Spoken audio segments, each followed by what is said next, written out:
संक्षिप्त शिव पुराण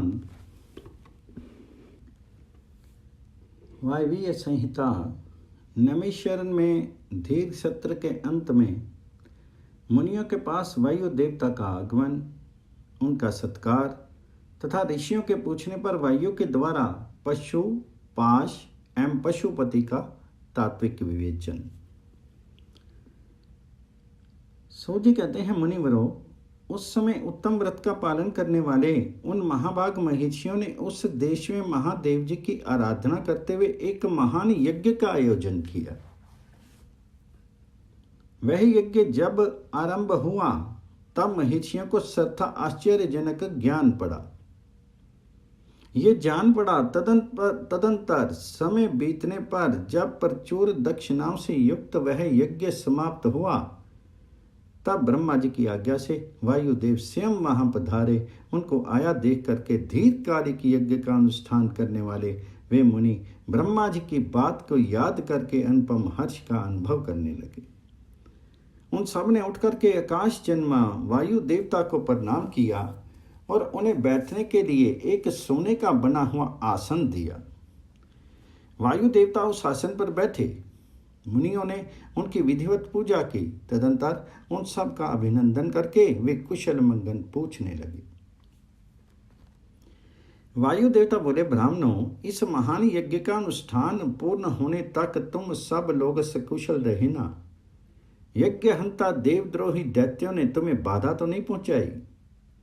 तुम्हें कोई प्रायश्चित तो नहीं करना पड़ा? तुम्हारे यज्ञ में कोई दोष तो नहीं आया? क्या तुम लोगों ने स्तोत्र और शास्त्र ग्रहों द्वारा देवताओं का तथा पितृ कर्मों द्वारा पितरों का भली भांति पूजन करके यज्ञ विधि का अनुष्ठान भली भांति संपन्न किया? इस महायज्ञ की समाप्ति हो जाने पर अब आप लोग क्या करना चाहते हैं? मुनियों ने कहा, प्रभु, हमारे कल्याण की वृद्धि के लिए जब आप स्वयं यहाँ आ गए, तब अब हमारा सब प्रकार से कुशल मंगल ही है तथा हमारी तपस्या भी उत्तम होगी। अब पहले का वृत्तांत सुनिए। हमारा हृदय अज्ञान अंधकार से आक्रांत हो गया था। तब हमने विज्ञान की प्राप्ति के लिए पूर्व काल में प्रजापति की उपासना की।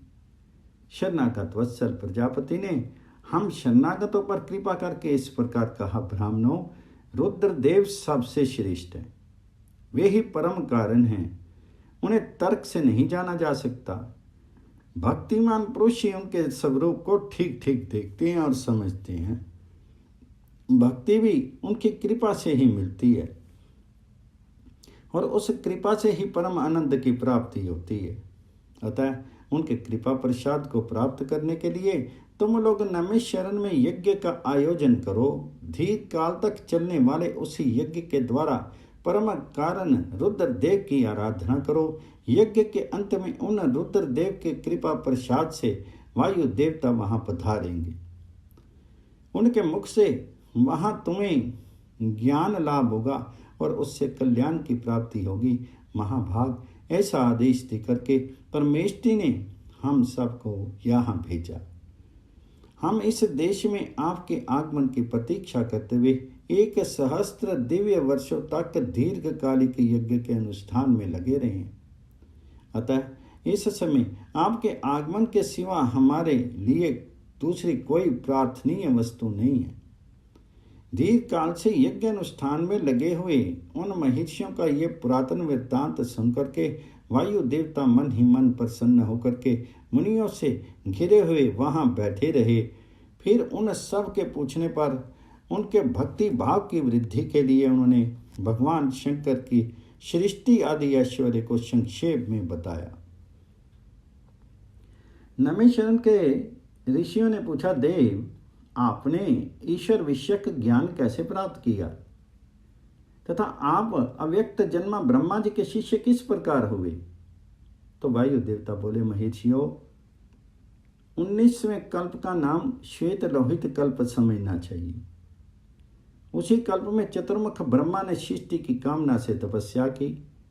उनकी उस तीव्र तपस्या से संतुष्ट होकर के स्वयं उनके पिता देव महेश्वर ने उन्हें दर्शन दिया। वे दिव्य कुमार अवस्था से युक्त रूप धारण करके रूपवानों में श्रेष्ठ श्वेत नामक मुनि होकर के दिव्य वाणी बोलते हुए उनके सामने उपस्थित हुए। वेदों के अधिपति तथा सबके पालक पिता महेश्वर का दर्शन करके गायत्री सहित ब्रह्मा जी ने उन्हें प्रणाम किया और उन्हीं से उत्तम ज्ञान पाया। ज्ञान पाकर के विश्वकर्मा चतुर्मुख ब्रह्मा संपूर्ण चराचर भूतों की सृष्टि करने लगे। साक्षात परमेश्वर शिव से सुनकर के ब्रह्मा जी ने अमृत स्वरूप ज्ञान प्राप्त किया। इसलिए मैंने तपस्या के बल से उन्हीं के मुख से उस ज्ञान को उपलब्ध किया। मुनियों ने पूछा, आपने वह कौन सा ज्ञान प्राप्त किया जो सत्य से भी परम सत्य है एवं शुभ है, तथा जिसमें उत्तम निष्ठा रख करके पुरुष परम आनंद को प्राप्त करता है? वायु देवता बोले, महीषियों, मैंने पूर्व काल में पशुपाश और पशुपति का जो ज्ञान प्राप्त किया था, सुख चाहने वाले पुरुष को उसी में ऊंची निष्ठा रखनी चाहिए। अज्ञान से उत्पन्न होने वाला दुख ज्ञान से ही दूर होता है। वस्तु के विवेक का नाम ज्ञान है। वस्तु के 3 भेद माने गए हैं, जड़ प्रकृति, चेतन जीव, और उन दोनों का नियंता परमेश्वर। इन्हीं तीनों को क्रम से 5 पशु तथा पशुपति कहते हैं। तत्वज्ञ पुरुष प्रायः इन्हीं तीनों तत्वों को क्षार अक्षर तथा उन दोनों से अतीत कहते हैं। अक्षर ही पशु कहा गया है।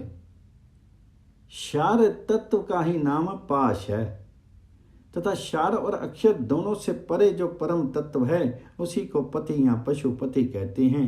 प्रकृति को ही क्षार कहा गया है, पुरुष जीव को ही अक्षर कहते हैं, और जो इन दोनों को प्रेरित करता है वह क्षार और अक्षर दोनों से भिन्न तत्व परमेश्वर कहा गया है। माया के ही नाम प्रकृति है। पुरुष उस माया से आवृत है। मल और कर्म के द्वारा प्रकृति का पुरुष के साथ संबंध होता है। शिव ही इन दोनों के प्रेरक ईश्वर हैं। माया महेश्वर की शक्ति है। चित्त स्वरूप जीव उस माया से आवृत है। चेतन जीव को आच्छादित करने वाला अज्ञान में पाश ही मल कहलाता है। उससे शुद्ध हो जाने पर जीव स्वतः शिव हो जाता है। वह विशुद्ध है, शिवत्व है। मुनियों ने पूछा, सर्वव्यापी चेतन को माया किस हेतु से आवृत करती है? किस लिए पुरुष को आवरण प्राप्त होता है और किस उपाय से उसका निवारण होता है? वायु देवता बोले, व्यापक तत्व को भी आंशिक आवरण प्राप्त होता है, क्योंकि कला आदि भी व्यापक हैं। भोग के लिए किया गया कर्म ही उस आवरण में कारण है। मल का नाश होने से वह आवरण दूर हो जाता है। कला, विद्या, राग, काल और नीति, इन्हीं को कला आदि कहते हैं। कर्म फल का जो उपभोग करता है उसी का नाम पुरुष है, जीव है। कर्म 2 प्रकार के हैं, पुण्य कर्म और पाप कर्म। पुण्य कर्म का फल सुख और पाप कर्म का फल दुख है। कर्म अनादि है और फल का उपभोग का कर लेने पर उसका अंत हो जाता है। यद्यपि जड़ कर्म का चेतन आत्मा से कुछ संबंध नहीं है, तथापि अज्ञानवश जीव ने उसे अपने आप में मान रखा है। भोग कर्म का विनाश करने वाला है। प्रकृति को भोग्य कहते हैं और भोग का साधन शरीर, बाह्य इंद्रियों और अंतःकरण उनके द्वार है। अतिशय भक्ति भाव से उपलब्ध हुए महेश्वर के कृपा प्रसाद से मल का नाश होता है, और मल का नाश हो जाने पर पुरुष निर्मल शिव के समान हो जाता है। विद्या पुरुष की ज्ञान शक्ति को और कला उसकी क्रिया शक्ति को अभिव्यक्त करने वाली है। राग भोग्य वस्तु के लिए क्रिया में प्रवृत्त करने वाला होता है। काल उसमें अवच्छेदक होता है और नीति उसे नियंत्रण में रखने वाली है। अव्यक्त रूप जो कारण है वह त्रिगुण में है। उसी से जड़ जगत की उत्पत्ति होती है और उसी में उसका लय होता है। तत्व चिंतक पुरुष उस अव्यक्त को ही प्रधान और प्रकृति कहते हैं। सत्व, रज और तम, ये तीनों गुण प्रकृति से प्रकट होते हैं। तिल में तेल की भांति वे प्रकृति में सूक्ष्म रूप से विद्यमान रहते हैं। सुख और उसके हेतु को संक्षेप से सात्विक कहा जाता है। दुख और उसके हेतु राजस कर्म है और जड़ता और मोह वे तम गुण के कार्य हैं। सात्विक वृत्ति उद्धर्व को ले जाने वाली है, तामसी वृत्ति अधोगति में डालने वाली है तथा राजसी वृत्ति मध्यम स्थिति में रखने वाली है। 5 तन्मात्राएं, 5 भूत, 5 ज्ञानेन्द्रियां, 5 कर्म इंद्रियां तथा प्रधान चित्त, महतत्व बुद्धि, अहंकार और मन, ये 4 अंतःकरण सब मिलकर के 24 तत्व होते हैं। इस प्रकार संक्षेप से ही विकार सहित अव्यक्त प्रकृति का वर्णन किया गया। कारण अवस्था में रहने पर ही इसे अव्यक्त कहते हैं और शरीर आदि के रूप में जब वह कार्य अवस्था को प्राप्त होता है तब उसकी व्यक्त संज्ञा होती है। ठीक उसी तरह जैसे कारण अवस्था में स्थित होने पर जिसे हम मिट्टी कहते हैं, वही कार्य अवस्था में घट आदि नाम धारण कर लेती है। जैसे घट आदि कार्य मृतिका आदि कारण से अधिक भिन्न नहीं है, उसी प्रकार क्षीर आदि व्यक्त पदार्थ अव्यक्त से अभिन्न भिन्न नहीं है। इसलिए एकमात्र अव्यक्त ही कारण उनका आधारभूत शरीर तथा भोग्य वस्तु हैं, दूसरा कोई नहीं। मुनियों ने पूछा, प्रभु बुद्धि, इंद्रिय और शरीर से व्यतिरिक्त किसी आत्मा नामक वस्तु की वास्तविक स्थिति कहाँ है? वायु देवता बोले, महीक्षियों, सर्वव्यापी चेतन का बुद्धि, इंद्रिय और शरीर से पार्थक्य अवश्य है। आत्मा नामक कोई पदार्थ निश्चय ही विद्यमान है, परंतु उसकी सत्ता में किसी हेतु की उपलब्धि बहुत ही कठिन है। संत पुरुष बुद्धि, इंद्रियां और शरीर को आत्मा नहीं मानते, क्योंकि स्मृति बुद्धि का ज्ञान अनियत है तथा उसे संपूर्ण शरीर का एक साथ अनुभव नहीं होता। इसलिए वेदों और वेदांतों में आत्मा को पूर्व अनुभूत विषयों का स्मरण करता, संपूर्ण ज्ञेय, पदार्थों में व्यापक तथा अंतर्यामी कहा जाता है। ये ना स्त्री है, ना पुरुष है, ना नपुंसकी है, ना ऊपर है, ना अगल बगल में है, ना नीचे है, ना किसी स्थान विशेष में है। ये संपूर्ण चल शरीरों में अविचल, निराकार एवं अविनाशी रूप में स्थित है। ज्ञानी पुरुष निरंतर विचार करने से उस आत्म तत्व का साक्षात्कार कर पाते हैं। पुरुष का जो ये शरीर कहा गया है, इससे बढ़कर के अशुद्ध, पराधीन, दुख में और अस्थिर दूसरी कोई वस्तु नहीं है।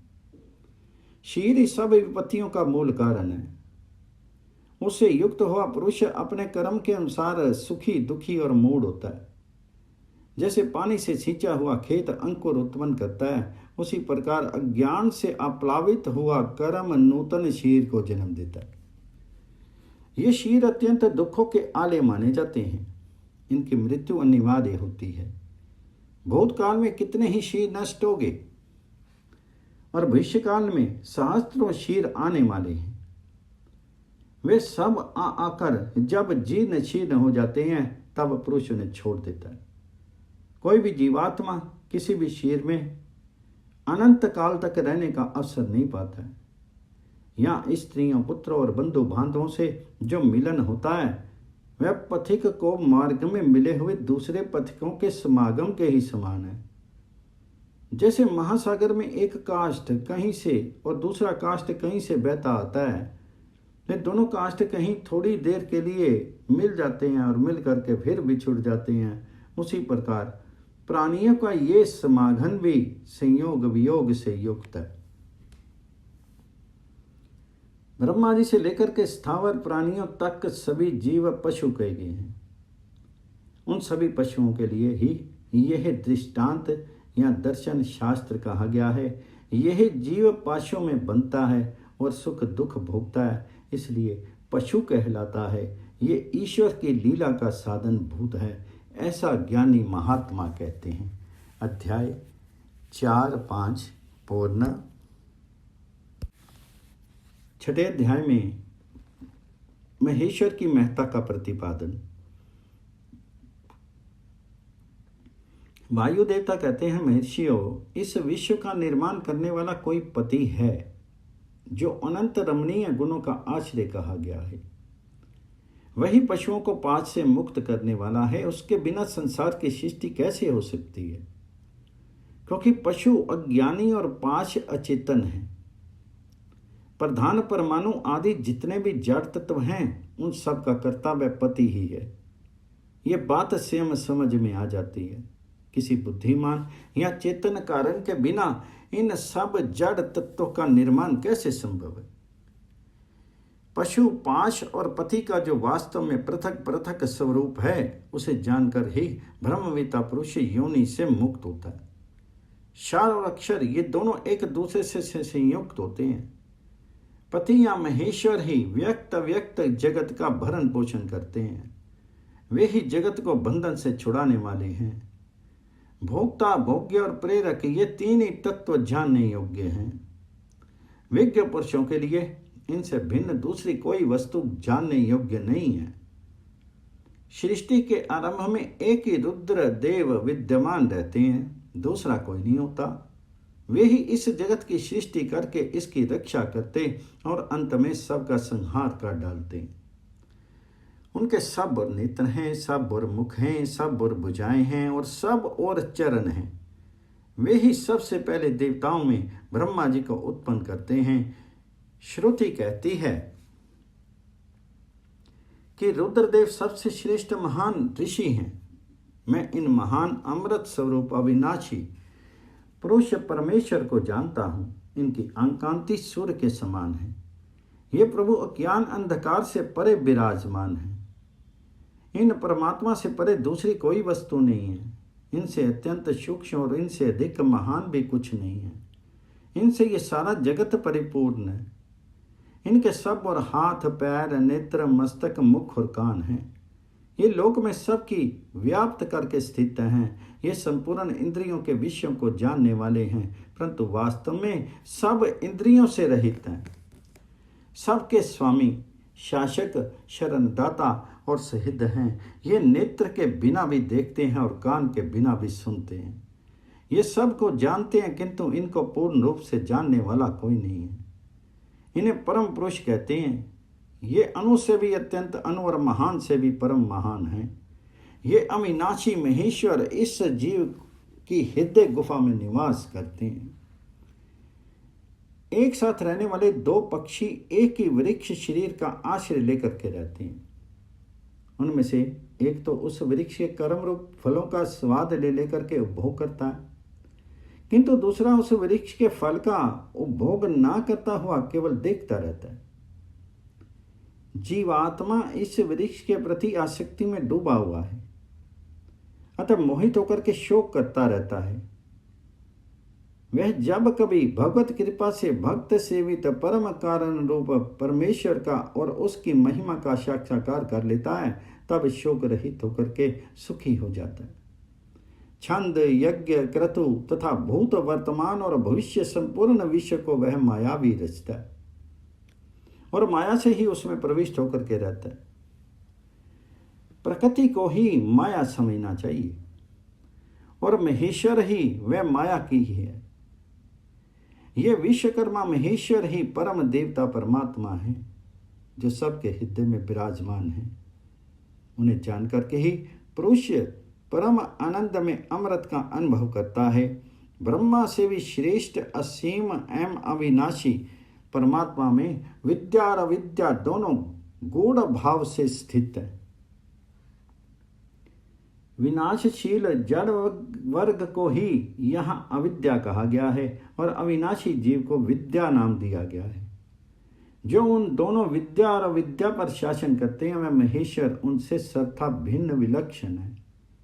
ये प्रतापी महेश्वर इस जगत में समस्ती भूत और इंद्रिय वर्ग रूप एक एक जाल को अनेक प्रकार से रच करके इनका विस्तार करते हैं, फिर अंत में संहार करके सबको अनेक से एक में परिणत कर देते हैं तथा पुनः सृष्टि काल में सबकी पूर्वत रचना करके सब पर आधिपत्य करते हैं। जैसे सूर्य अकेला ही ऊपर नीचे तथा अगल बगल की दिशाओं को प्रकाशित करता हुआ स्वयं भी दीप्यमान होता है, उसी प्रकार ये भजनीय परमेश्वर अकेले ही समस्त कारण रूप पृथ्वी आदि तत्वों का नियमन करते हैं।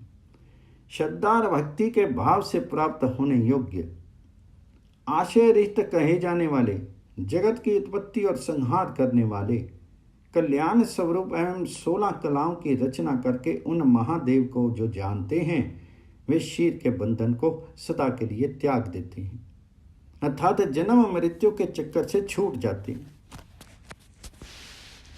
वे ही परमेश्वर तीनों कालों से परे, निष्कल, सर्वज्ञ, त्रिगुणाधीश्वर एवं साक्षात प्रातपर ब्रह्म हैं। संपूर्ण विश्व उन्हीं का रूप है। वे सब की उत्पत्ति के कारण होकर भी स्वयं अजन्मा हैं, स्तुति के योग्य हैं, प्रजाओं के पालक हैं, देवताओं के भी देवता हैं और संपूर्ण जगत के लिए पूजनीय हैं।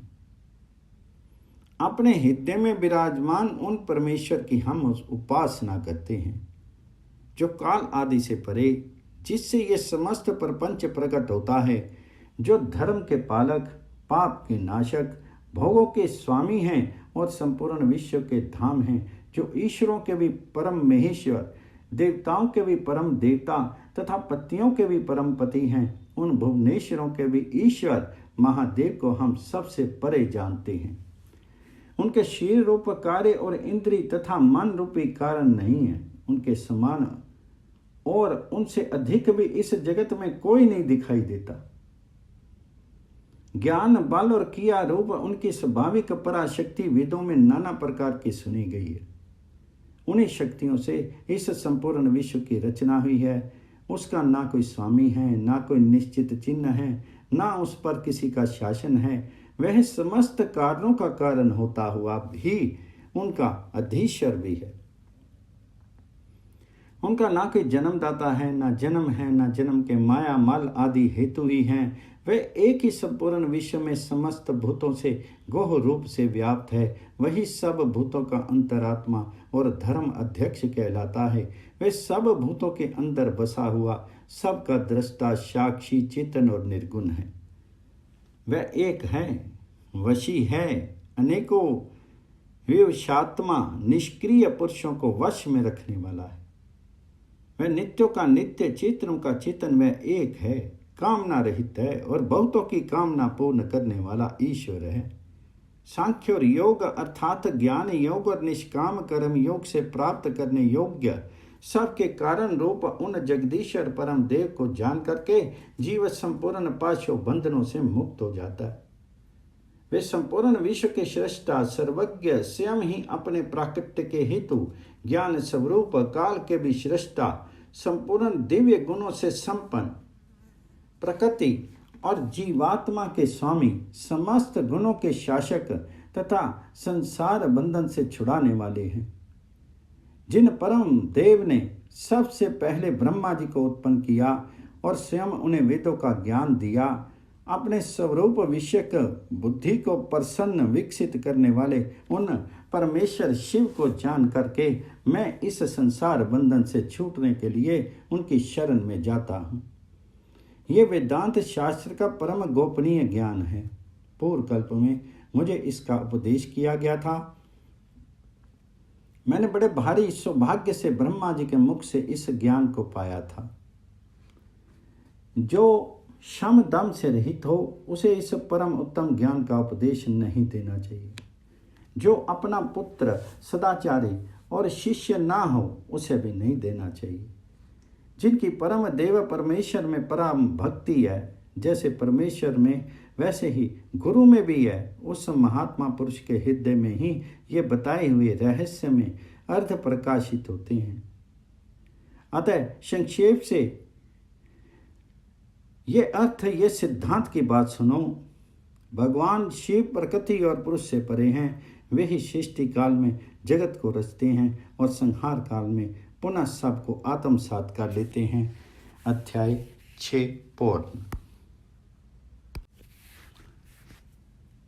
ब्रह्मा जी की मूर्छा, उनके मुख से रुद्रदेव का प्राकट्य, सप्राण हुई ब्रह्मा जी के द्वारा 8 नामों से महेश्वर की स्तुति, तथा रुद्र की आज्ञा से ब्रह्मा द्वारा सृष्टि रचना।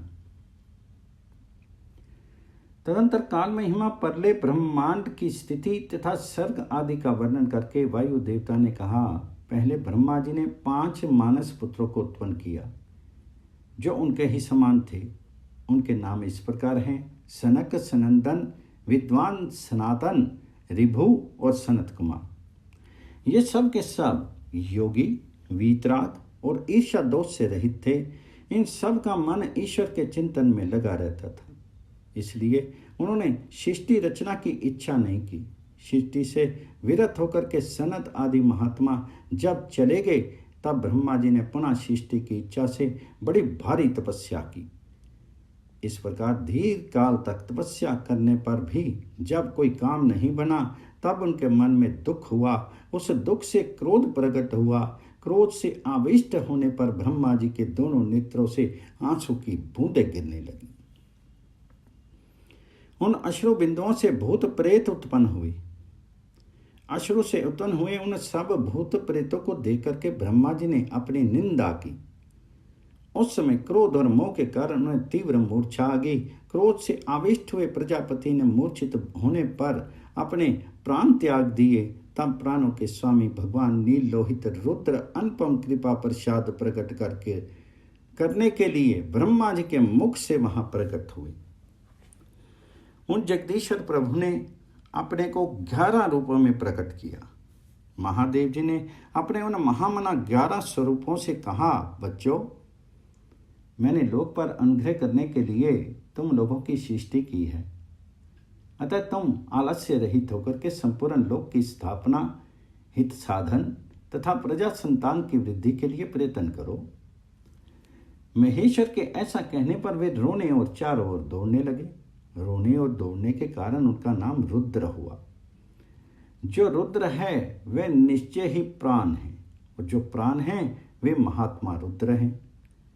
तत्पश्चात ब्रह्मपुत्र महेश्वर ने दया करके मरे हुए देवता परमेष्ठी ब्रह्मा जी की पुनः प्राण दान दिया। ब्रह्मा जी के शरीर में प्राणों के लौट आने पर रुद्रदेव का मुख प्रसन्नता से खिल उठा। उन विश्वनाथ ने ब्रह्मा जी से ये उत्तम बात पूछी, उत्तम व्रत का पालन करने वाले जगत गुरु महाभाग वीरंच जी, डरो मत, मैंने तुम्हारे प्राणों को नूतन जीवन प्रदान किया है, अतः सुख से उठो। स्वप्न में सुने हैं वाक्य की भांति उस मनोहर वचन को सुनकर के ब्रह्मा जी ने प्रफुल्ल कमल के समान सुंदर नेत्रों द्वारा धीरे से भगवान हर की ओर देखा। उनके प्राण पहले की तरह लौट आए थे। अतः ब्रह्मा जी ने दोनों हाथ जोड़ करके स्नेह युक्त गंभीर वाणी द्वारा उनसे कहा, प्रभु, आप दर्शन मात्र से मेरे मन को आनंद प्रदान कर रहे हैं, अतः बताइए आप कौन हैं जो संपूर्ण जगत के रूप में स्थित हैं? क्या वही भगवान आप 11 रूपों में प्रकट हुए हैं?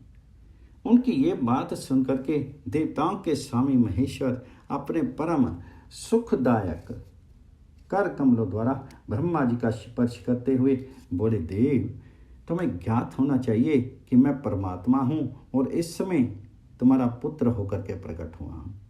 ये जो 11 रुद्र हैं तुम्हारी सुरक्षा के लिए यहाँ आए हैं, अतः तुम मेरे अनुग्रह से इस तीव्र मूर्छा को त्याग करके जाग उठो और पूर्ववत प्रजा की सृष्टि करो।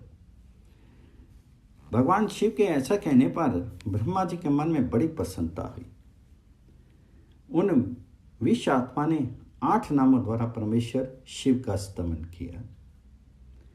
ब्रह्मा जी बोले, भगवान रुद्र, आपका तेज असंख्य सूर्यों के समान अनंत है, आपको नमस्कार है। रज स्वरूप और जल में विग्रह वाले आप भव देवता को नमस्कार है। नंदी और सुरभि कामधेनु ये दोनों आपके स्वरूप हैं। आप पृथ्वी रूपधारी शर्व को नमस्कार है। स्पर्श में वायु रूप वाले आपको नमस्कार है। आप ही वसु रूपधारी ईश हैं, आपको नमस्कार है। अत्यंत तेजस्वी अग्नि रूप आप पशुपति को नमस्कार है। शब्द तन मात्रा से युक्त आकाश रूपधारी आप भीमदेव को नमस्कार है। उग्र रूप वाले यजमान मूर्ति आपको नमस्कार है। सोम रूप आप अमृत मूर्ति महादेव जी को नमस्कार है।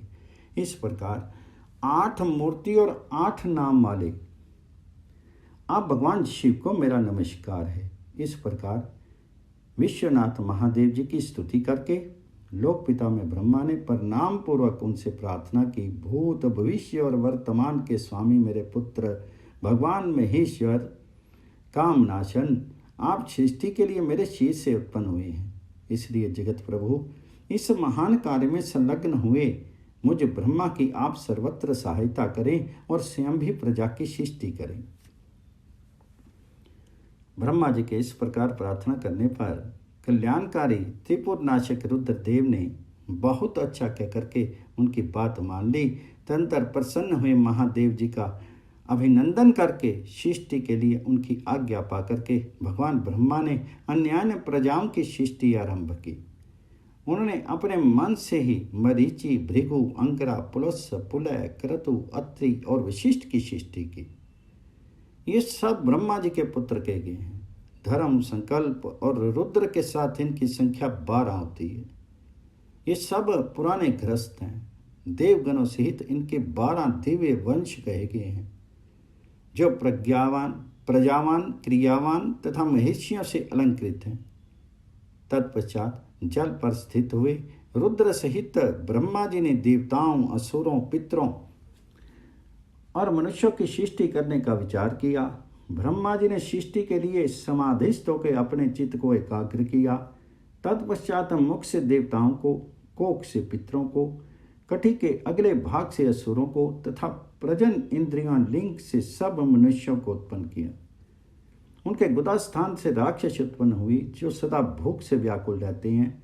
उनमें तमोगुण और रजोगुण की प्रधानता होती है। वे रात को विचरते और बलवान होते हैं। सांप, यक्ष, भूत और गंधर्व ये भी ब्रह्मा जी के अंगों से उत्पन्न हुए।